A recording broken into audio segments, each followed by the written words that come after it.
আমাকে ভালোবেসে ফুল দেওয়ার জন্য থ্যাংক ইউ, কিন্তু আমি তোমাকে ভালোবাসতে পারবো না। তোমার সঙ্গে প্রেম টেমও চলবে না। I am extremely sorry. এমন একটি উত্তরের জন্য প্রস্তুত ছিল পালন, কারণ ইন্টার ফার্স্ট ইয়ারে পড়া এই মেয়েটি মাত্র 3 মাসই কলেজে বেশ খ্যাতি অর্জন করেছে। প্রথমত বাংলা বিভাগের নতুন লেকচারার মাহের খালির একমাত্র ছোট বোন সে। দ্বিতীয়ত এই মেয়েটি ভয়াবহ রকমের বিচ্ছু। সর্বক্ষণ তার মাঝে একটা ছটফটে ভাব বিরাজমান। সিনিয়র আপু ভাইয়াদের অনেকেই তাকে ভীষণ ভয় করে চলে, অনেকে আবার খুব ভালোবাসে। সবচেয়ে বড় কথা, সিনিয়র আপুরাই তাকে বেশি স্নেহ করে। এর পেছনে অনেক বড় একটি কারণ তার সুদর্শন লেকচারার ভাইটি। 28 বছর বয়সী অবিবাহিত সুদর্শন লেকচারার পেলে অনার্স পড়ুয়া অবিবাহিত মেয়েরা বেসামাল অনুভূতিতে লুটুপুটি খাবেই। বয়স সবে 17 হলেও ভাইয়ের মতো বোনটিও কম নয়। ভাইয়ের চেয়ে দ্বিগুণ উজ্জ্বল গায়ের রং তার। গায়ে পায়ে খুব একটা বড় না হলেও ধবধবে ফর্সা ত্বক, গোলগাল শুভ্র মুখশ্রীর ঘন কালো পাপড়িতে বেষ্টিত চোখজোড়া দেখেই সমবয়সী সিনিয়র ভাইয়েরও কপকার। 3 মাসে কম প্রপোজ পায়নি সে। বরাবরই পালনের সঙ্গে ঘটে যাওয়া ঘটনা ঘটিয়েছে। এ নিয়েও তার খ্যাতি শেষ নেই। ন্যাশনাল ইউনিভার্সিটি হওয়ার দরুন ইন্টার, অনার্স, ডিগ্রি, মাস্টার্স সকল পর্যায়ের স্টুডেন্টস রয়েছে এখানে। পালন অনার্স প্রথম বর্ষ স্টুডেন্ট। পালনকে দিয়ে মোট 13টা প্রেমের প্রস্তাব প্রত্যাখ্যান করল হৈমি।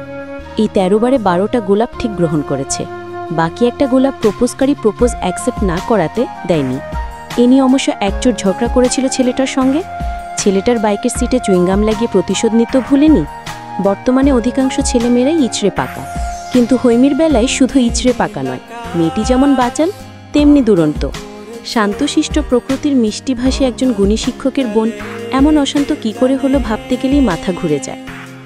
রুদ্রসহ তার সাঙ্গপাঙ্গরা মোটেই হৈমির এরূপ আচরণের জন্য প্রস্তুত ছিল না। রুদ্র চোখ মুখ কুচকে সিগারেটের ধোঁয়া উড়াতে ব্যস্ত। আগ্রহ নেই, অথচ বিরক্তি আকাশ ছোঁয়া। ঝিনুক আদির সহ বাকি সকলে কিম কর্তব্য বিমূঢ়। এরা একে অপরের দিকে বিস্মিত চোখে চাওয়াচাওয়ি করছে। গোলাপ ফুল নিয়ে চঞ্চল পায়ে ঝিনুকের সামনে এসে দাঁড়ালো হৈমি। পালন ক্লান্ত মুখে সেই তখন ইউনিভার্সিটিতে ঢুকে পড়েছে। তার ইনকোর্স পরীক্ষা চলছে, পরীক্ষার সময় হয়ে যাওয়া তার দেরি করেনি। তো ভাইয়া কি বলছিলেন? মাহের ভাইয়ার সঙ্গে আমার কি সম্পর্ক তাই তো? হৈমি এসে একদমে কথাটা বলতেই হতবম্ব দৃষ্টিতে তাকিয়ে মাথা নাড়ালো ঝিনুক। আবির ঘন ঘন চোখের পলক ফেলছে। তার দৃষ্টি একবার হৈমির মুখের দিকে তো আরেকবার হাতে থাকা লাল গোলাপটির দিকে ছুটাছুটি করছে। হৈমির উত্তর দেওয়ার তেমন তাড়া নেই। সে এক এক করে সকলের দিকে দৃষ্টিপাত করল। হঠাৎ যখন বলিষ্ঠ দেহের অধিকারী রুদ্রর দিকে পোকাপোক্ত নজর পড়ল, কিঞ্চিত চমকালো। ঘন ঘন চোখের পাপড়ি নাড়িয়ে আপাদমস্তক রুদ্রকে দেখতে শুরু করল। চিত্ত চঞ্চল হয়ে উঠল ভীষণ ভাবে। চোখের পাতা এলোমেলো নড়চড় করতে করতেই গোলাপটা নয়নের হাতে দিল। নিজের দুহাত কোমরে রেখে অভিজ্ঞ ব্যক্তির মতো সূক্ষ্মভাবে তাকিয়ে রইল। আবির রুদ্রর পাশ ঘেঁষে ফিসফিস করে বলল, দোস্ত দেখ তোকে কেমনে দেখতাছে, রোহিঙ্গাদের যেমনে দেখি অমনে তোরে দেখতাছে। এটা কোনো কথা হইল? তুই কিছু বল, আমার কিন্তু মেজাজ খারাপ লাগতাছে। আবিরের কথা শুনে রুদ্র ঠোঁটের কোনায় সিগারেট চেপে এক পলক তাকালো হৈমির দিকে। সত্যি সত্যি মেয়েটা ভূত দেখার মতো দেখছে তাকে। গোলগাল মুখের গোল গোল চোখ যেন গিলে খাচ্ছে। পা থেকে মাথা অবধি বিরক্তি ভঙ্গিতে অতি সূক্ষ্মভাবেই দেখল রুদ্র। বডি ফিগার দেখেই চট করে বুঝে নিল নিতান্তই বাচ্চা একটা মেয়ে। এর সঙ্গে মাহেরের কোনো কিছু থাকতে পারে বলে মনে হলো না। আবার সন্দেহও হলো। যতটুকু বুঝল মেয়েটার চরিত্রে ঘাপলা আছে। ভালো মেয়েরা নিশ্চয়ই এত কথা বলে না, এভাবে একটা ছেলের থেকে গোলাপ ফুল নেয় না। তাছাড়া আজকাল পুরুষদের এমন কচি মেয়েদের প্রতিই ঝোঁক বেশি। যত শিক্ষিতই হোক, অল্প বয়সী মেয়েদের প্রতি লোভ বেশিরভাগ পুরুষেরই রয়েছে। বিতৃষ্ণায় বুকটা ভরে গেল। তড়িৎ বেগে দৃষ্টি সরিয়ে অন্যদিকে তাকালো। ক্ষণকাল সময় পেরোতেই হৈমের দিকে আঙুলে তুড়ি বাজিয়ে গম্ভীর রূঢ় কণ্ঠে বলল, এই মাহেরের সঙ্গে তোমার কি সম্পর্ক? যা প্রশ্ন করেছি জাস্ট সেটার উত্তর দিয়ে বিদায় হও, নয়তো এমন হাল করব মানুষকে মুখ দেখাতে পারবে না। আতকে উঠল হৈমি। সম্বিত ফিরে পেয়ে কোমর থেকে 2 হাত সরিয়ে এক ঢোক গিলল। পিটপিট করে কতক্ষণ তাকিয়ে যেই কিছু বলতে যাবে অমনি পেছন থেকে নয়ন ওর মুখ চেপে ধরল। শঙ্কিত কণ্ঠে বলল, মাহের স্যার ওর আপন বড় ভাই। ব্যাস, আর একটা শব্দ উচ্চারণ করল না নয়ন। প্রাণের বান্ধবীটিকে নিয়ে প্রচণ্ড আতঙ্কগ্রস্ত হয়ে একটি রিক্সা ডেকে উঠে পালিয়ে গেল। রিক্সা চলছে হৈমির বাড়ির দিকের রাস্তায়। 1 মিনিট সময় ধরে নয়ন অনেক কথাই বলেছে হৈমিকে। তার ধারণা রুদ্রসহ ও সাঙ্গপাঙ্গরা সন্ত্রাস হবে, আর তাদের লিডার হচ্ছে রুদ্র।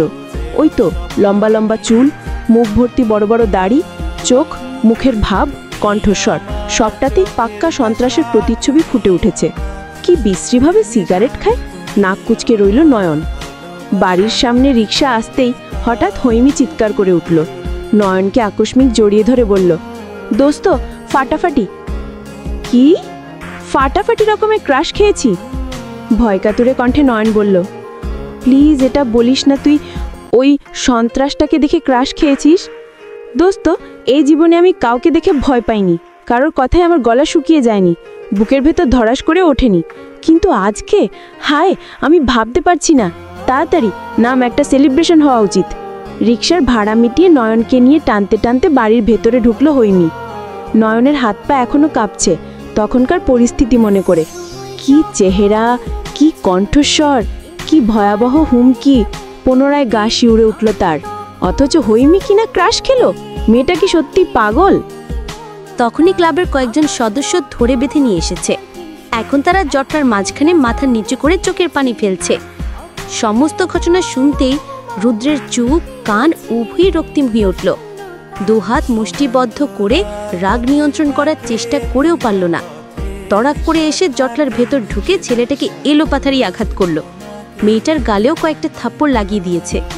রাধিফুকে টেনে টুনে সরিয়ে এনে থমথমে কণ্ঠে বলল, রুদ্র মাথা ঠান্ডা কর, একটা সমাধান দে, ছেলেটা আমার বন্ধুর ছোট ভাই। বড় বড় করে নিঃশ্বাস ছেড়ে নিরস কণ্ঠে রুদ্র বলল, মেয়ের পরিচয় কি? রাদীপ মেয়ের পরিচয় দিতেই রুদ্র প্রয়োজনীয় কাগজপত্র রেডি করে কাজী ডেকে বিয়ে পড়ানোর ব্যবস্থা করতে বলল। ছোট ভাইয়ের পরামর্শে রাদীপ তার ছেলেপুলেদের দিয়ে সব ব্যবস্থা করে ফেলল। বিকাল গড়াতে গড়াতে ছেলে মেয়ে উভয়ের পরিবারের সম্মুখে বিয়ে পড়ানো হলো। পাত্রপাত্রী বিদায় করে ক্লাব থেকে বেরিয়ে যাওয়ার পথে হঠাৎ পনের নামের রুদ্রের একজন চেলা বলল, বাইকে বসতে বসতে ভ্রু কুচকে রুদ্র বলল, ঝেড়ে কাশ, মানে লাভ লেটার পাঠিয়েছে এক মেয়ে। আশ্চর্য হয়ে বাইক থেকে নেমে দাঁড়ালো রুদ্র। বাইকের পেছনে ঝিনুক বসতে নিয়ে আবার নেমে দাঁড়িয়েছে। সেও অবাক চোখে পনিরের দিকে তাকিয়ে আছে। রুদ্র ভ্রু কুচকে তাকিয়ে বলল, আমি একজন সন্ত্রাসকে যে মেয়ে লাভ লেটার পাঠায় সে মেয়ে আরও বড় সন্ত্রাস। 24 ঘন্টা সময় দিলাম, 24 ঘন্টা। এর মধ্যে ওই মেয়েকে আমার চোখের সামনে দেখতে চাই, প্রয়োজনে ঘরে ঘরে তল্লাশি করবি। পনির বলল, ভদ্র ঘরের মেয়ে বস, বড় একটা ভাই আছে, কলেজে লেকচার দেয়। নাম কি? মাহির খান। বোনের নাম? হৈমন্তিকা জাহান হৈমি। ঝিনুক আতঙ্কিত হয়ে মুখে হাত দিল। রুদ্র কপাল কুঁচকে ঝিনুকের দিকে চেয়ে গম্ভীর কণ্ঠে বলল, বোনের তো লুজ ক্যারেক্টার দেখছি। ভাইয়ের বিষয়ে আরেকটু খবর নে ঝিনুক, আমার বোনের গোটা জীবনের বিষয় এটা। ঝিনুককে কথাগুলো বলেই পনিরকে বলল, লাভ লেটার কার কাছে? বাবু ভাইয়ের কাছে। সিগারেট ধরাতে ধরাতে রুদ্র গর্জন ছাড়ল, এই বাবু কি লিখছে পড় তো। পনিরের পেছন থেকে এগিয়ে এলো বাবু। মৃদু কাঁপছে তার হাত দুটো। কম্পিত হাতেই দুভাঁজ করা সাদা কাগজটি খুলে পড়তে শুরু করলো, এই যে মিস্টার গুন্ডা, থুরি গুন্ডা দলের হেড, আপনাকে আই লাভ ইউ। অর্থ হচ্ছে আপনাকে আমার মতোই দুষ্টু মিষ্টি সুন্দরী রমণীটি ভালোবাসে। আপনাকে আমি আমার প্যারাসিটামল হিসেবে চাই, আপনাকে আমি আমার অ্যান্টাসিড হিসেবে চাই, আপনাকে চাই ও গুন্ডা, আপনাকে কিন্তু চাই। আসসালামু আলাইকুম গুন্ডা, সালামের জবাব দেওয়া ওয়াজিব, আশা করি 2 দিনের ভেতরে জবাব পাবো। চিঠিতে লেখা ভাষাগুলো কর্ণগোচর হতেই প্রচণ্ড ক্রুদ্ধতার সঙ্গে তেড়ে এলো রুদ্র। খপ করে চিঠিটা ছিনিয়ে নিয়ে বলিষ্ঠ হাতে মুচড়ে মাটিতে ফেলল। চোয়াল শক্ত করে চিবিয়ে চিবিয়ে বলল, বেয়াদব মেয়েটার আজ এমন অবস্থা করব যে পরবর্তীতে আমাকে লাভ লেটার তো দূরের কথা, আমাকে কল্পনা করতেও ওর রুহ কেঁপে উঠবে। তড়িৎ গতিতে বাইকে উঠে ঝিনুককে পেছনে বসতে বলল। ঝিনুক বসতেই বলল, মাহের খানের বাড়ির ঠিকানা বল। মাহিরের বাড়ির ঠিকানা বলতেই রুদ্র সেদিকে বাইক ঘোরালো। 15 মিনিটের পথ মাত্র 5 মিনিট গিয়েছে, এমন সময় কল পেল বড় চাচি জেরিনের। সে জানালো সূচনাকে দেখতে এসেছে তার বান্ধবী, তাই রুদ্রকে যত তাড়াতাড়ি বাসায় ফিরতে হবে। ফোনে কথা শেষ করে রুদ্র বাইক ঘোরাতে ঘোরাতে বলল, মেয়েটার কপাল ভালো। বাড়িতে ঢুকতেই দেখতে পেল বোরখা পরিহিত একজন মহিলা সূচনার পাশে বসে আছে। নিকাব খোলা থাকায় মহিলাটির বয়স আন্দাজ করল 50-এর ঊর্ধ্বে। রুদ্রকে দেখতেই চাচি জেরিন বলল, এই তো আমাদের রুদ্র এসে গেছে। হামিদা, এটাই আমার ভাতিজা, সূচনার বড় ভাই। মহিলাটি সৌজন্যপূর্ণ হেসে রুদ্রকে বলল, আসসালামু আলাইকুম, কেমন আছো বাবা? আমতা আমতা করে অত্যন্ত গম্ভীর স্বরে রুদ্র বলল, ওয়ালাইকুম আসসালাম। বাকিটুকু জবাব দিল না সে। দোনমনো করে দাদিনের পাশে গিয়ে বসল। হামিদা রাগ করলেন না। জেরিনের বান্ধবী হওয়ার সুবাদে রুদ্র ও সূচনা সম্পর্কে পুরোপুরি অবগত তিনি। মাহারা ছেলে মেয়ে দুটোর প্রতি মায়ার অন্ত নেই। সেই মায়া থেকেই একমাত্র ছেলে মাহেরের জন্য সূচনাকেই নির্বাচন করেছেন। ছেলে সম্পর্কে মোটামুটি যতটুকু ধারণা পেয়েছে সূচনার প্রবাসী বাবা, বড় চাচি, চাচাতো ভাইরা এবং দাদিন, কারও কোনো আপত্তি নেই। ছেলের মায়ের স্নেহপূর্ণ আচরণ দেখে সূচনার মন অনেকটাই নরম হয়েছে। মাহারা মেয়ে সে ছোটবেলা থেকে মাকে ছাড়া বড় হয়েছে। মা গন্ধটা কখনো নাকি আসেনি। বড় চাচি অনেকগুলো বছর অভিমানে বাপের বাড়ি কাটিয়েছেন। এখন পর্যন্ত ছেলে বউয়ের সঙ্গে শ্বশুর ঘর থেকে দূরেই আছেন। বছরখানেক হলো রুদ্র আর সূচনার সঙ্গে কথা বলেন তিনি। বয়স বেড়েছে, বুদ্ধিও খুলেছে। একসময় অতি সরলা ছিল বলেই স্বামী ছোট ভাইয়ের বউয়ের সঙ্গে পরকীয়ায় লিপ্ত হয়ে তাকে ত্যাগ করেছেন। সেদিনের জেরিনের সাথে আজকে জেরিনের মধ্যে রাত দিন তফাৎ। নিজের বাচ্চাদের বুকে টেনে রুদ্র সূচনার থেকে এতদিন মুখ ফিরিয়ে থাকলেও এখন তিনি বুঝতে পড়েছেন এই সন্তান দুটোর কোনো দোষ নেই। মায়ের পাপের অংশীদার তারা কোনোভাবেই নয়। ঠিক যেমন তার ছেলেরা বাবার পাপের অংশীদার নয়, তেমনি রুদ্র, সূচনাও। তাই তো সূচনার এমন খারাপ পরিস্থিতিতে পাশে এসে দাঁড়িয়েছেন তিনি। শাশুড়ির সঙ্গে পরামর্শ করে বান্ধবী হামিদার ছেলের সঙ্গে বিয়ের কথা এগিয়েছেন। এই নিয়ে চাচির প্রতি কৃতজ্ঞতার শেষ নেই রুদ্রর। সূচনাও ভাই আর চাচিকে ভরসা করে একজন মায়ের ভালোবাসা পাওয়ার লোভে বিয়েতে মত দিয়ে দিল। কথাবার্তা শেষে সকলেই মিষ্টি মুখ করল। দাদিন জানে মাহেরের বাবা নেই, বছর 4 আগে পরলোক গমন করেছেন। মা বোন নিয়েই তার সংসার। তাই বললেন, হামিদা, তোমার মেয়েটাকে নিয়ে আসলে না তো? শাশুড়ির প্রশ্ন শুনে ঠোঁট টিপে হাসল জেরিন। হামিদাকে কিছু বলতে না দিয়ে সেই বলল, আসলে মা, ওর মেয়েটা বড্ড সহজ সরল, অতিরিক্ত সহজ সরল। হাতে পায়ে বড় হলেও বুদ্ধি তেমন নেই। হই হই রই রই করতে পছন্দ করে। প্রথম দিন এসেই যদি অমন হই হই শুরু করে আপনারা ভুল বুঝতে পারেন, তাই নিয়ে আসিনি। লজ্জিত হয়ে হামিদা বলল, আসলে মেয়েটা সহজেই সবার সাথে এমনভাবে মিশে যায়, এর জন্য অনেক সময় লজ্জায় পড়তে হয়। বাঁচালো বলতে পারেন। তাই গুরুত্বপূর্ণ বিষয়গুলোতে ওকে কোথাও নিয়ে যায় না। সব ঠিকঠাক হোক, নিশ্চয়ই আসবে, আপনাদের পাগল করেও ফেলবে একদম।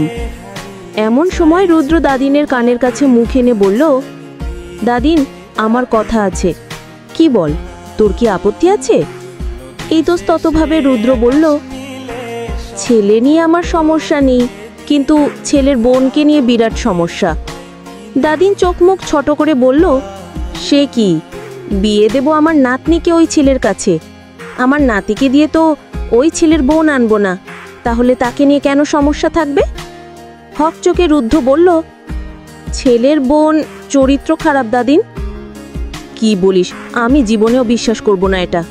হামিদার মেয়ে খারাপ হতেই পারে না, আর যদি হয়ও তাতে আমাদের কি?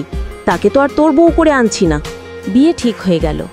হৈমিকে তার বেয়াদবির শাস্তি দিতে চেয়েছিল রুদ্র, কিন্তু বিয়ে ঠিক হওয়াতে এ ব্যাপারে আর মাথা ঘামালো না। শত হোক বোনের শ্বশুরবাড়ির লোক। এদিকে মায়ের পছন্দ করা মেয়েকে বিয়ে করতে আপত্তি নেই মাহেরের, শুধু এনগেজমেন্টের আগে মেয়ের সাথে একান্তে কথা বলতে চায়। মাহেরের এমন ইচ্ছে শুনে সূচনাও স্বস্তি পেল। একজনকে ভালোবেসে আরেকজনকে বিয়ে করার সিদ্ধান্ত নিয়েছে সে, তাই বলে কাউকে ঠকানোর মানসিকতা নেই।